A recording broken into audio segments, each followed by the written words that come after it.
I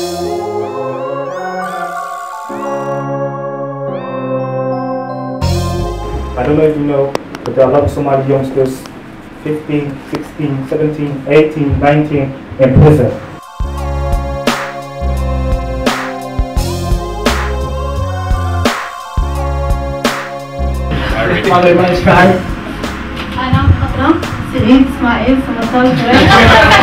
Yeah, our first agenda, we're going to be talking about the perception of Somalis in the media right now.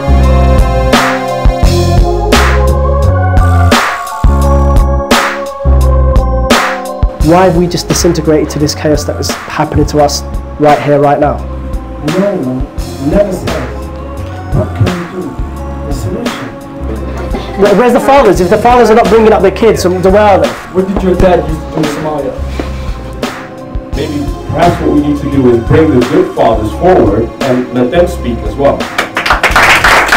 I wouldn't want to know your family if they were killing each other. We're going to be discussing issues between Somali girls and Somali boys. It's up to you to go out there and do something.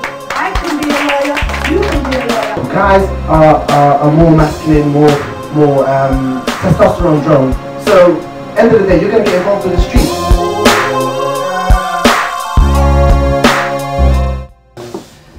There's a lot of blame game here, and it's got nothing to do with the guys or the girls. It's primarily down to you.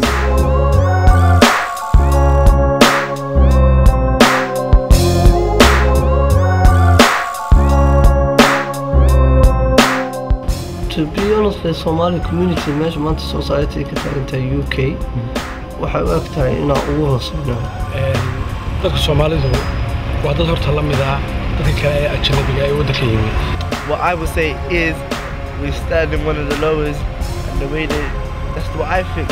Just like in Toronto, there were concerns, especially about Somali men being out of work, not taking care of their families. Somali women were particularly seen as very strong characters in their homes.